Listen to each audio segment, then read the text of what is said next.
Countdown to this year's Indy 500, 100 days away for the greatest spectacle in racing, May 24th. It'll be here before we know it, Doug. It goes so fast. It's hard to believe it's the 100 days, and then pretty soon we'll be sitting around. It'll be the morning of May 24th. Race day's here, and we're like, where did it all go? Your favorite day of the year, obviously. It is Christmas Day. It's Valentine's Day. Or at least I try and convince my wife it's Valentine's Day, right? We'll just do that in May. The love for racing happens in May. Well, it sure does. It is such a big celebration. But this really starting today through race day, we do all the fun things, right? The countdown, we make the announcements of Snake Pit and Carb Day and who's going to drive the pace car and all those things. And then we get ready for racing. And you joined us back in October saying it was looking like another sellout. Yep. What does it look like today as we get closer? More and more and more like a sellout. The ticket sales have been so robust over the last couple of years, and in particular this last year. Last year we announced the sellout really the week of the 500. If everything goes as it plans right now, we could be doing that early May this year. So fans have just embraced the Indy 500, and that's really what makes it so special to the fans. Which means you got to get your tickets now if you're planning on attending. You know, I keep telling people, if you want to come to the Indy 500 and you want tickets at face value, sure, people probably sell them on the secondary market, but get them now, and hopefully we'll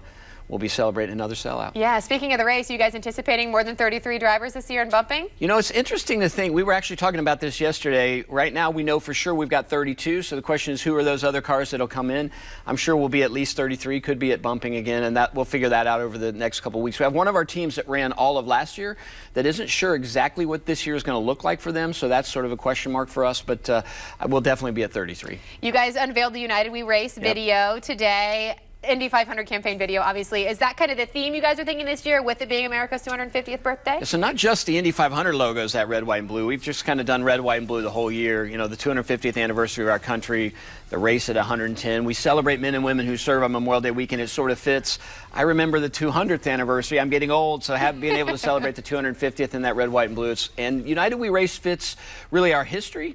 The first race was the International Sweepstakes, and we are still an international event, so we bring everybody together to go racing, set the politics aside, let's go racing. And speaking of America's birthday, I know President Trump kind of threw a curveball to you guys in D.C., the race for the celebration. How is that going? I know a lot goes into planning a race, to plan one so quickly and have it ready in August. How's that going? That's going to be a quick one for us, a quick turn. We had been working on it for 4 or 5 months, so we're a little bit further ahead, I think, than people thought we would be. But the idea to put the NTT IndyCar Series on the mall in front of the Capitol and in front of the Washington Monument that has so much Indiana limestone in it, it's going to be a great opportunity. So we're looking forward to doing that in August. IndyCar season kicking off before we know it, just a couple weeks away. March 1st, your first one in St. Pete. 2 weeks from today, we'll be on track in St. Petersburg, that race on Sunday. And then we go really fast. We go from there to Phoenix the next weekend, and from Phoenix to Arlington in the Dallas-Fort Worth area. So the season is here. And then you're on the home stretch. Well, we're trying. We just keep it going. Absolutely. Yes. All right, Doug, thank you so much for joining us. And one more time, where people can get tickets so that they know. Yeah, ims.com. Just go there on the website. You can always call the ticket office. You want to call the ticket office. We have live people that actually work at the Speedway, not somewhere else. They can help you find great seats. All right. Thanks so much for joining us. It'll be here before we know it. It sure will.